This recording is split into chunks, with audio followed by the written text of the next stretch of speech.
Today we're going to be reading A Visit from St. Nicholas with my book buddy Toby by Clement Clark Moore. 'Twas the night before Christmas when all through the house not a creature was stirring, not even a mouse. The stockings were hung by the chimney with care, in hope that St. Nicholas soon would be there. The children were nestled all snug in their beds, while visions of sugar plums danced in their heads. And Mamma in her kerchief, and I in my cap, had just settled our brains for a long winter's nap. When out on the lawn there arose such a clatter, I sprang from my bed to see what was the matter. Away to the window I flew like a flash, tore open the shutters and threw up the sash. The moon on the breast of the new-fallen snow gave a luster of midday to objects below, when what to my wondering eyes did appear but a miniature sleigh and 8 tiny reindeer, with a little old driver, so lively and quick, I knew in a moment it must be St. Nick.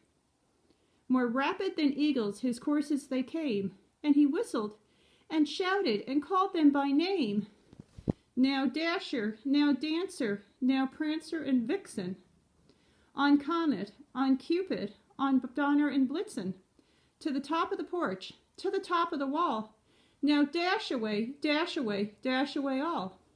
As leaves that before the wild hurricane fly, when they meet with an obstacle mount to the sky, so up to the housetop the courses they flew, with a sleigh full of toys, and St. Nicholas too.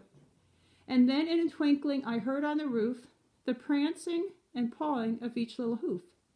As I drew in my head and was turning around, down the chimney St. Nicholas came with a bound. He was dressed all in fur from his head to his foot, and his clothes were all tarnished with ashes and soot. A bundle of toys he had flung on his back, and he looked like a peddler just opening his back. His eyes, how they twinkled, his dimples how merry, his cheeks were like roses, his nose like a cherry. His droll little mouth was drawn up like a bow, and the beard on his chin was as white as the snow. The stump of a pipe he held tight in his teeth, and the smoke it encircled his head like a wreath. He had a broad face and a round little belly that shook when he laughed like a bowl full of jelly. He was chubby and plump, a right jolly old elf, and I laughed when I saw him, in spite of myself. A wink of his eye and a twist of his head soon gave me to know I had nothing to dread. He spoke not a word, but went straight to his work and filled all the stockings, then turned with a jerk, and laying his finger aside of his nose, and giving a nod, up the chimney he rose.